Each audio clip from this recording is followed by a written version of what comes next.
Assalamu alaikum everyone, welcome to your past paper practicing of CSS criminology. अच्छा normally okay, so हम जो past paper practice कर रहे हैं, my aim is to go over 2018, 19 and 20. Why the easier option for me would have been 16, 17, 18. But why am I not doing those 3 years and doing these instead is because अगर आप में से किसी ने अगर past papers consult किए हैं अभी तक होपफुली किए ही होंगे, आप लोगों को आइडिया हो गया होगा कि 2016 और 17 में as criminology was a very new subject, उसके बहुत इजी सवाल थे, बहुत ज़्यादा। तो उनको उन पे टाइम लगाने की बजाय I prefer going over 2018 onwards. अगर आप 2018 ऑनवर्ड्स देखें, the paper started becoming more and more technical every year. So that is why instead of wasting time on that, I want you people I want to spend time giving lecture on 2018, 19 and 20. So right now we are going to begin the past papers of 2018. So 2018 में the first question was define criminology, discuss the scope of criminology in Pakistan. अच्छा, when you go over define criminology, अच्छा, what students have an issue with is कि उनको समझ नहीं आती कि इतनी सी चीज को हम एक 20 मार्क्स का क्वेश्चन कैसे बनाएं। ठीक है, तो आप लोगों ने इसी दिस इज द ट्रिक, आपने सिलेबस पढ़ा है ना, आप उसको यूज करें, उसी को मोल्ड करें according to the question and फिर उसके हिसाब से आप अपने आंसर्स बनाएं। That is what you have to practice. So when you have a question, define criminology, discuss the scope of criminology in Pakistan. सबसे पहले आपने क्या करना है, सबसे पहले आप लिखेंगे अपना intro. After that, what you are going to do, you will move on to defining the subject. अब जिस तरह मैंने आपको डेफिनेशंस प्रॉपर सोर्सेज से दी हुई थी, या वो लिख लें बेहतर है, उसके अलावा अगर कोई और अच्छी आपको मिली है वो लिख लें, उनको आप कोटेशन मार्क्स में विद द रेफरेंस मेंशन। ठीक है, उसके बाद इसकी एटिमोलॉजी आप लिखें। उसके बाद आपने क्या करना है, जल्दी से, अब देखिए इस क्वेश्चन के 2 parts, one is this and one is this.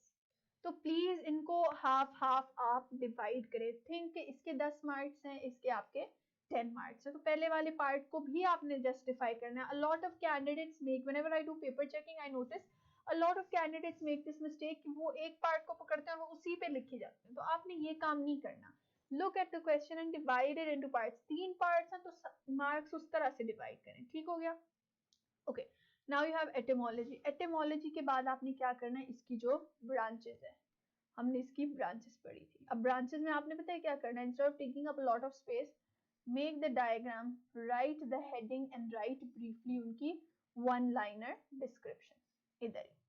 ठीक है, और आगे आप मेंशन कर दें उसका स्कोप ऑफ क्रिमिनोलॉजी, क्रिमिनोलॉजी के स्कोप में क्या था। अब ये वो पूरा जो पे हमारा इंट्रोडक्शन टू क्रिमिनोलॉजी को इसमें जो लेक्चर था ये वो है। ठीक हो गया?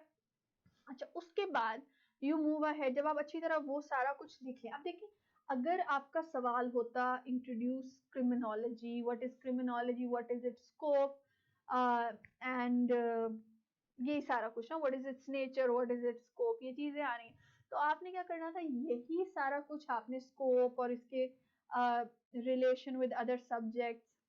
ठीक है,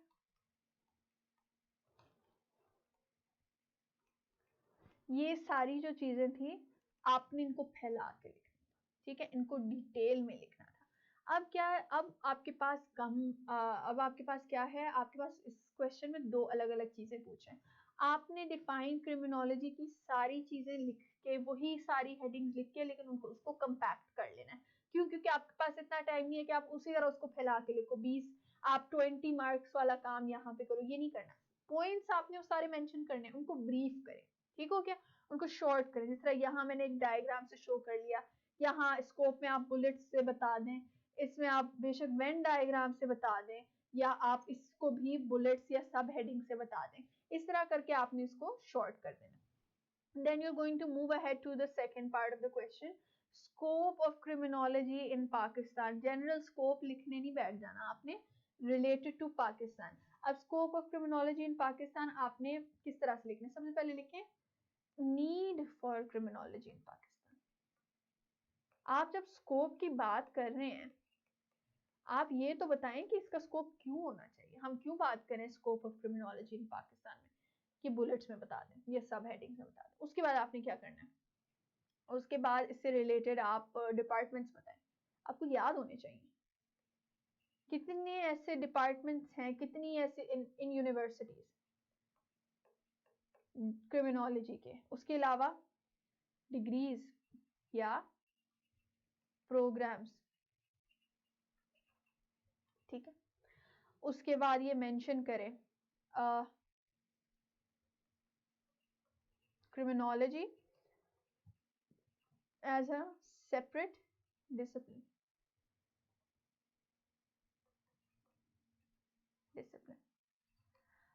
क्या हमारे यहाँ पे क्रिमिनोलॉजी को इस तरह से पढ़ाया जा रहा है, बिल्कुल एक completely different point of view से, या हम इसको दूसरे प्रोग्राम्स में या दूसरे कोर्सेज में या दूसरे डिग्रीज में इसको हम इनकलकेट कर रहे हैं, उस तरह से करें। उसके बाद आप मेंशन करें करियर पाथ्स, अच्छा writing job write career paths in Pakistan, ठीक हो गया, ये लिख लें।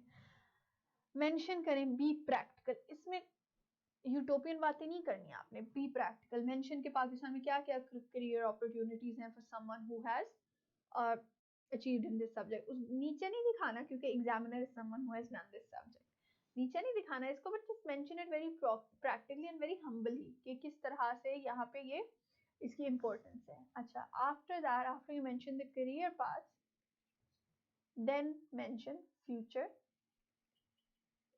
प्रोस्पेक्ट। अब देखिए, इस एक 20 मार्क्स में आपने इतना कुछ जब लिखा है तो मुझे बताएं एग्जामिनर आपको मार्क्स देगा या नहीं देगा, ठीक है। ये आपका काम है, आपने ये चीजें गैदर करनी है, ठीक है। समझेंगे पाकिस्तान में क्या क्या, क्योंकि ये तो इवॉल्विंग चीज है ना, तो हर वक्त चेंज होती रहती है, आपने नजर रखनी है इन चीजों पे, ठीक हो गया, कौन इस तरह से पढ़ा रहा है। तो और रिमेंबर टू बी पॉजिटिव, और एंड पे आपने conclusion, that's it.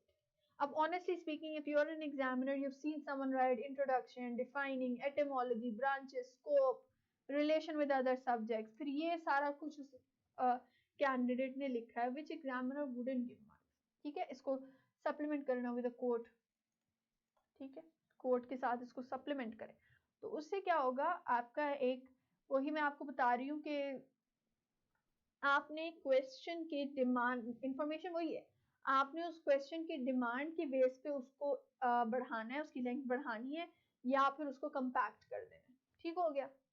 So this is how you going to attempt this question. Moving on to the next, what is the Islamic perspective on crime and punishment. हमने इस पे भी एक proper lecture किया, Islamic perspective of crime. Start आपने क्या, explain your answer with the help of proper examples. अब how are we going to attempt this question. सबसे पहले इंट्रोडक्शन लिखें, उसके बाद हेडिंग दें Islamic law and crime.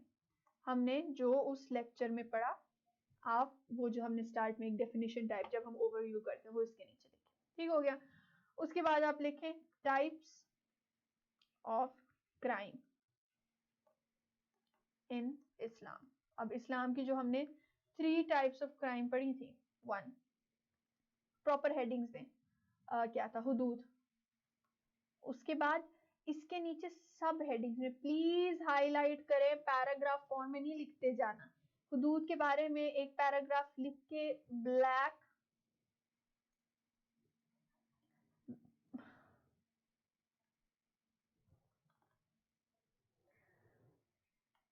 Black उसमें आप एग्जाम्पल इसकी कोट करें, एक एग्जाम्पल लिखें, 2 एग्जाम्पल लिखें हुदूद की जो आपको याद है।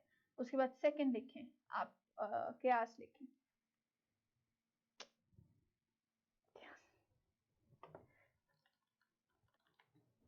तो सॉरी मैंने क्यास बोल दिया, किसास जो हमारी एन आई फॉर एन आई वाली है उसको एक्सप्लेन करें, उसकी उसी तरह से एग्जाम्पल लिखें। उसके बाद थर्ड में आप क्या था,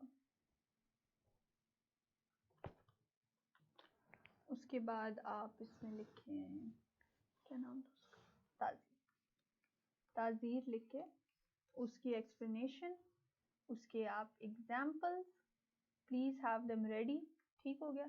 आफ्टर दैट, सॉरी, हाँ, आफ्टर दैट वी हैव, क्या कहते हैं, जब आपने ये तीनों टाइप्स बता दी ना, उसके बाद उसी तरह अब देखो वो एग्जाम्पल्स वाला पार्ट जो है वो हमने यहाँ सारा मेंशन कर दिया, हर उसके साथ टाइप ऑफ क्राइम के साथ मेंशन कर दिया.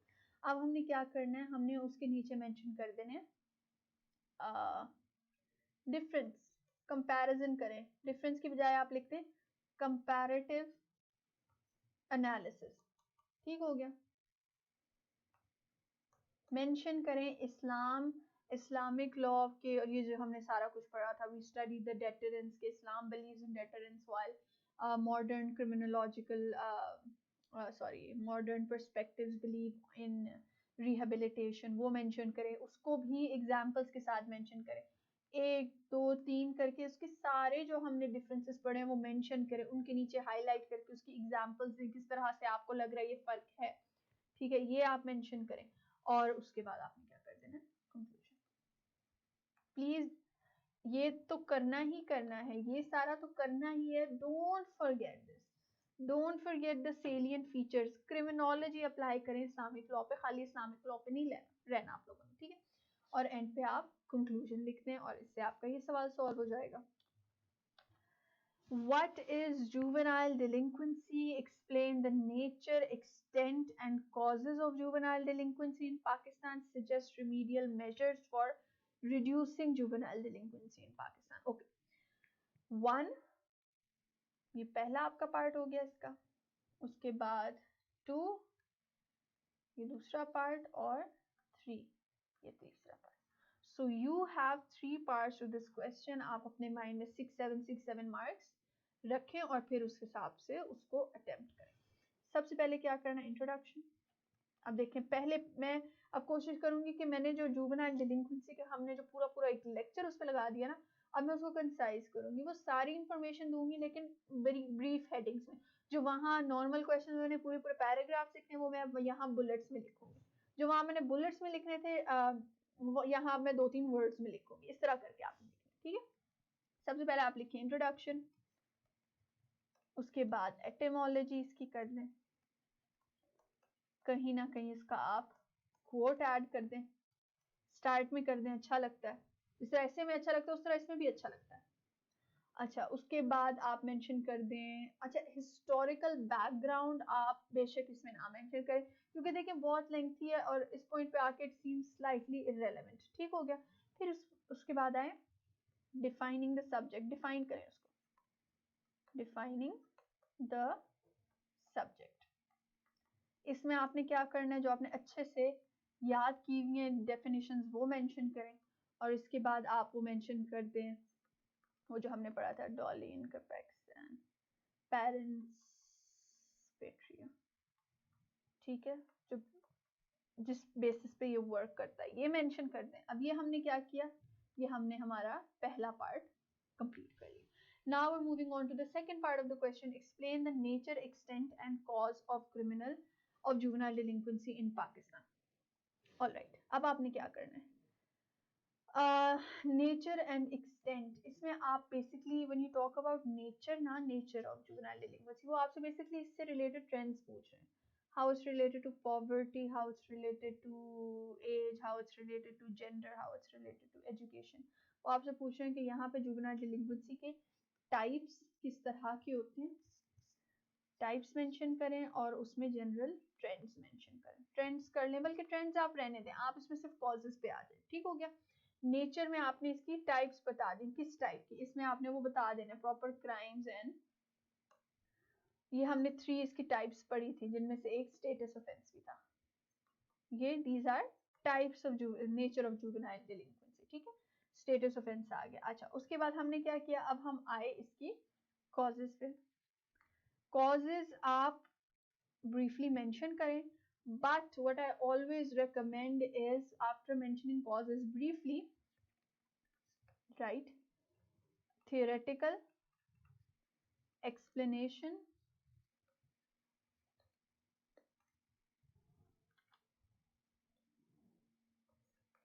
theoretical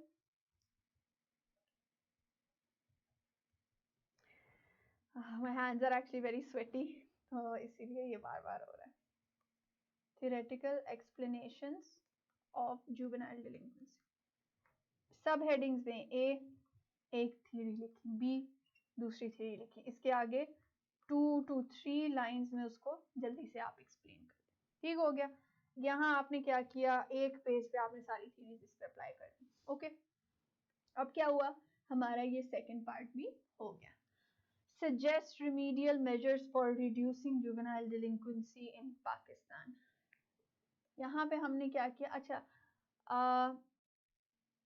पर्सनली आई थिंक कि आप अगर यहाँ पे ना जुवेनाइल डिलिंक्वेंसी या जुवेनाइल जस्टिस सिस्टम से कोई भी क्वेश्चन आए ना, तो 2018 का जेजेएसए ब्रीफली मेंशन करें.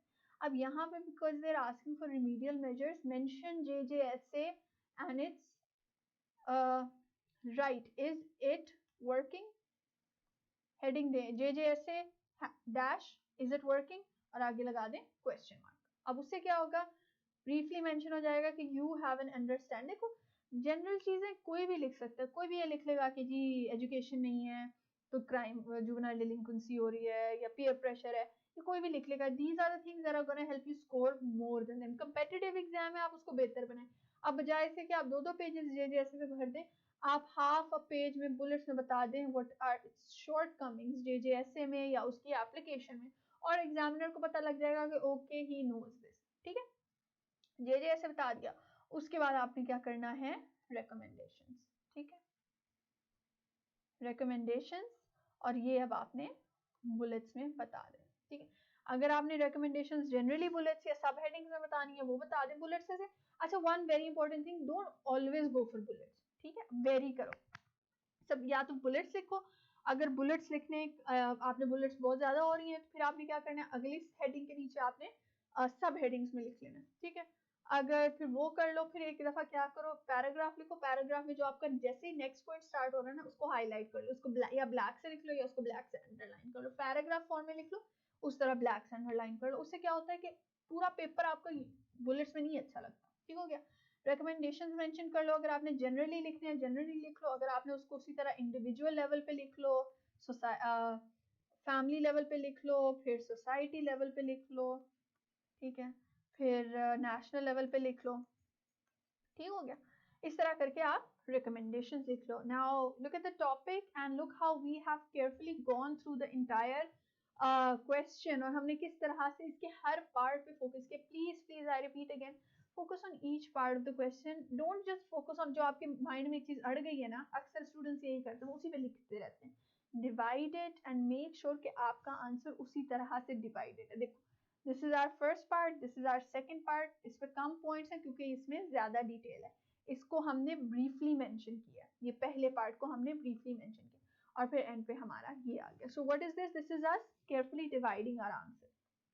Okay, after this we have traced back the history and development of police organization in Pakistan. अब आपने क्या करना है, इसमें आपने ये करना है कि इंट्रोडक्शन दो.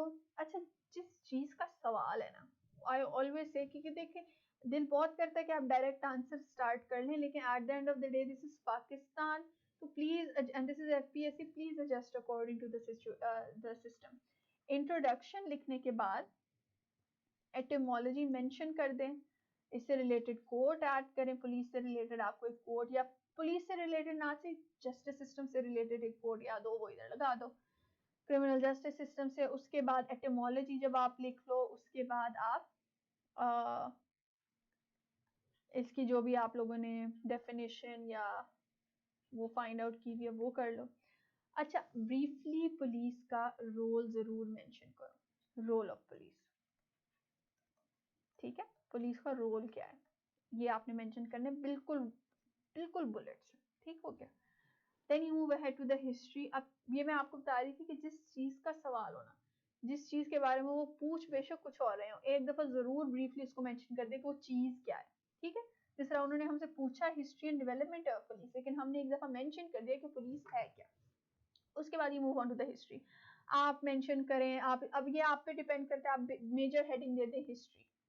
ठीक है, इसको अब आप डेवलप करें प्री प्री पार्टीशन वो ब्रिटिश टाइम पे। आपने अब आगे हिस्टोरिकल पार्ट को आपने जिस तरह से डिवाइड करना है that is completely up to you, उस तरह से इसको डिवाइड करो, अच्छी तरह उसकी हिस्ट्री एक्सप्लेन करो। उसके बाद आपने क्या करना है, आपने बताना है आफ्टर पाकिस्तान का पार्ट, आपने बताना है ऑल द लॉज। अब देखो ये पार्ट इट्स लेस इंपॉर्टेंट, जब हम बिफोर पार्टीशन की बात करते हैं उसको आपने मेंशन जरूर करना है क्योंकि we are going towards history. After that you have to go towards the acts that basically define what a police does.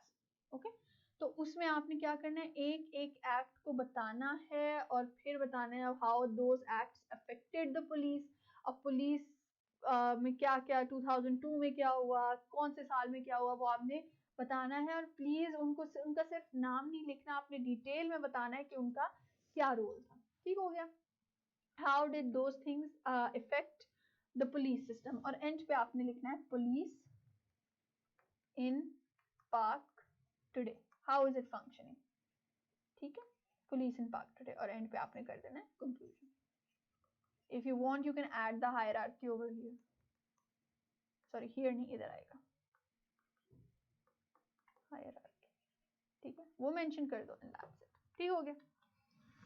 After that you have what is criminal investigation, explain the key principles of criminal investigation। उसी तरह करेंगे introduction, quotation,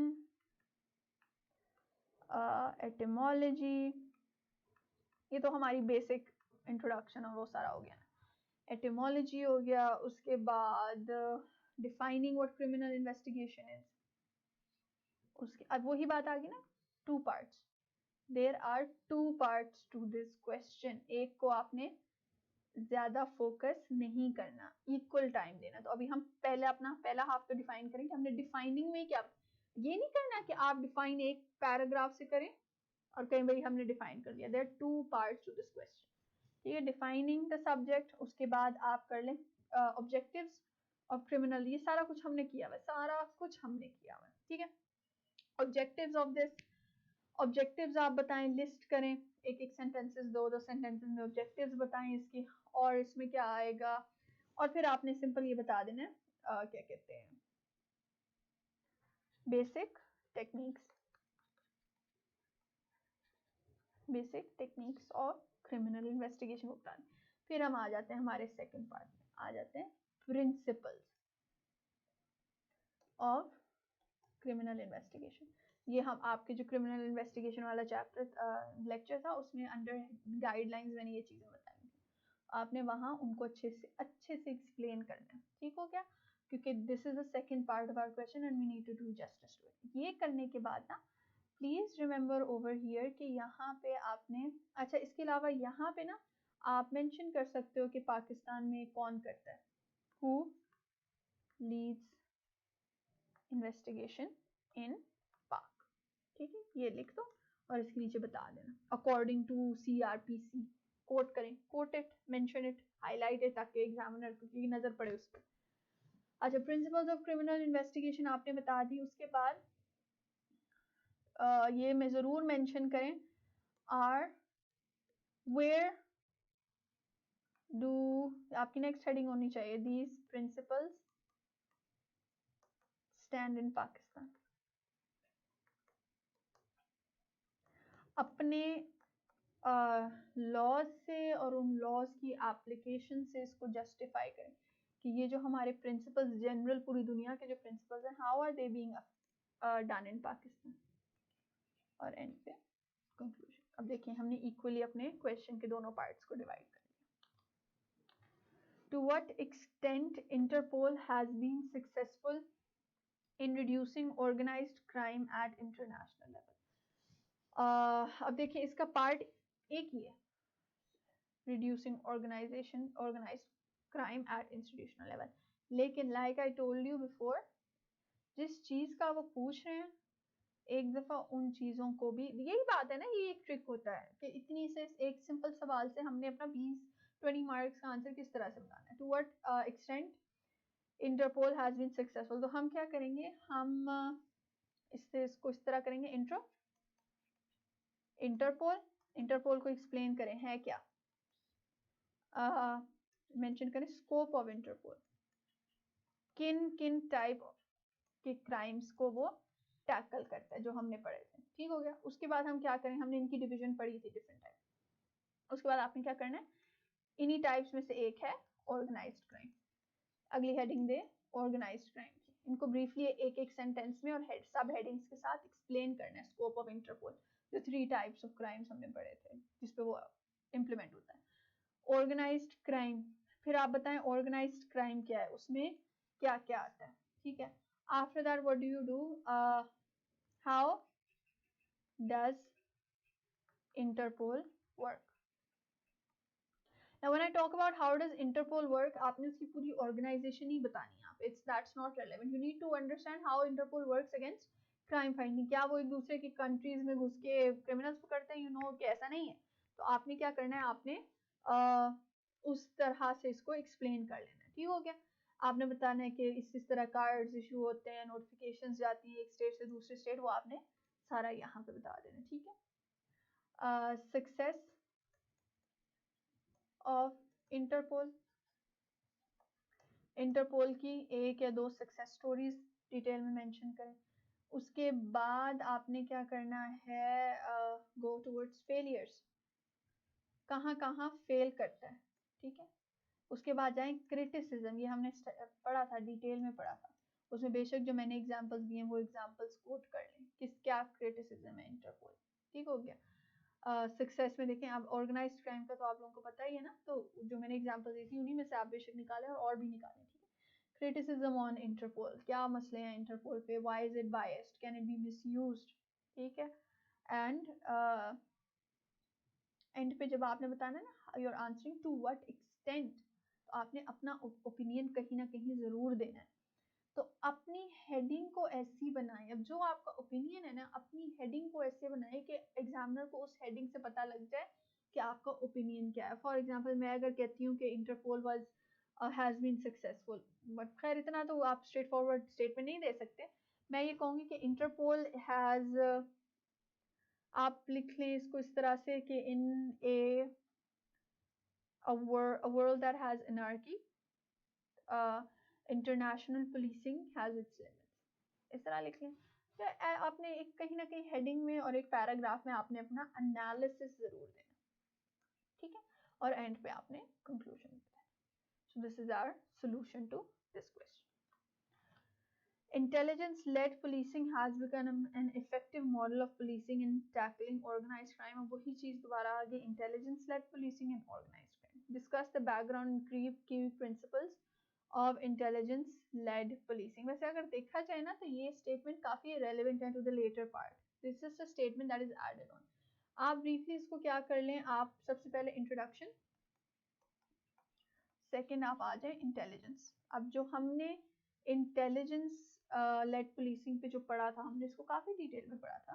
हमने इसके जो पूरे processes पढ़े थे वो सारे प्रोसेसेस मेंशन करें, प्रोसेसेस या steps in intelligence led proceeding, वो सारा मेंशन कर लें। ठीक है। फिर आप ये जरूर मेंशन करें पाकिस्तान में कौन कौन से हैं, किस तरह हमारी इंटेलिजेंस पुलिसिंग होती है। ठीक है। ये मैं प्रॉपर हेडिंग्स नहीं लिख रही, बट आप लोगों को आइडिया हो रहा है पाकिस्तान में कौन कौन सी किस तरह से इंटेलिजेंस लेड पुलिसिंग होती है। और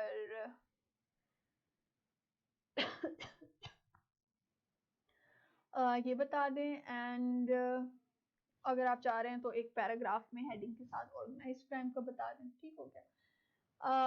बैकग्राउंड एंड की principles of intelligence led policing, इसकी आप डेवलपमेंट्स बता दें। अच्छा, इस क्वेश्चन में कहीं पाकिस्तान का जिक्र नहीं है, लेकिन I always mention to candidates कि आप क्वेश्चन जिसका भी है ना कहीं उसमें पाकिस्तान का टच जरूर दें। इसीलिए मैंने यहाँ पे मेंशन किया कि पाकिस्तान में किस तरह से होता है। फिर ये आप बेशक आगे ले आए और इसको आप पीछे ले आए। डेवलपमेंट्स क्या है, क्या क्या पूरा इसका प्रोसेस है, where why is it becoming, mention करें व्हाई मोर रेलेवेंट टुडे। ठीक है। एंड इंटेलिजेंस लेड पुलिसिंग में क्या होता है कि it does it have any principles, क्या इसकी कोई प्रिंसिपल्स हैं। ठीक है। और एंड पे आपने कंक्लूजन देते हैं। यहाँ पे आपका मोस्ट फोकस इधर होगा, ठीक है। जो हमने प्रोसेसेस डिटेल में पढ़े थे, नॉर्मली नहीं मिलते, उनको अच्छे से आप लोग पढ़ लीजिएगा। Discuss the laws and institutional arrangements for controlling money laundering in Pakistan. Introduction, ठीक है। What is money laundering? उसके बाद आप लोग आए इस पे steps of money laundering. And because to find the institutional arrangements you need, और ये आपने बताना सिर्फ बुलेट्स में, प्लीज इन पे ज्यादा टाइम नहीं लगाना। आपने एग्जामिनर को अपना नॉलेज शो करना है, लेकिन अपना टाइम नहीं जाया करना, ठीक है। स्टेप्स बता के लिस्ट कर लें इसके मेथड्स, जो हमने, जैसे मैंने पीछे उसको लेक्चर में सिर्फ वर्ड्स लिखे थे ना, आप सिर्फ वर्ड्स लिखें, methods, that's it, don't write the details of that, ठीक है। मेथड्स बता दें। अब दिस इज इन पाकिस्तान, ठीक है। वही बात आ गई कि पूछा उन्होंने हमसे लॉज और इंस्टीट्यूशनल अरेंजमेंट्स का, but we are going to be smart and we're going to spend some time on explaining what money laundering actually is. Okay, after that you move on to the laws, heading then laws की। अब इसकी सब headings में आपने laws mention करते हैं, ठीक हो गया। उसके बाद क्या करना है आपने, इंस्टीट्यूशनल अरेंजमेंट्स, अगली हेडिंग में इंस्टीट्यूशनल अरेंजमेंट्स में फिर आपने मेंशन करना है नैब को। ये आपकी सब हेडिंग होगी, और इसके नीचे अगर भी आपने सब हेडिंग देनी है तो बेशक एसएस में दे दें, ठीक हो गया। नैब का आप बताएं रोल क्या है, फिर मैं नैब की आप क्रिटिसिज्म बताएं, या नैब की आप शॉर्ट कमिंग्स बताएं, ठीक है। नैब की शॉर्ट कमिंग्स बताएं। इसी तरह फिर आप आए एफआईए पे, उसको रिलेट करें मनी लॉन्ड्रिंग से, फिर उसकी शॉर्ट कमिंग्स बताएं, ठीक है। फिर आप आए एएनएफ पे, why ANF, how is it related, क्योंकि ड्रग्स से रिलेटेड भी मनी लॉन्ड्रिंग, ड्रग्स का भी काम होता है मनी लॉन्ड्रिंग। फिर आपने एएनएफ को ब्रीफली एक्सप्लेन किया, इसकी शॉर्ट कमिंग्स बता दी। फिर आपने इसका सजेशन ज़रूर दीजिएगा, please please give suggestions, okay. Suggestions दे के आपने फिर क्या करना है, आपने लिस्ट फॉर्म में सजेशंस दे के एंड पे कंक्लूजन। अभी हमारा पूरा 20 मार्क्स का सवाल सॉल्व हो गया। So this is the end of 2018 paper. I hope this paper solving actually help you out. आप लोगों को समझ आ गई होगी अब तक कि किस तरह से आपने अपनी नॉलेज को एक्सपैंड करना है और किस तरह से उसको कंसाइज करना है according to the need of the question. So now after this we're going to do 2019 paper.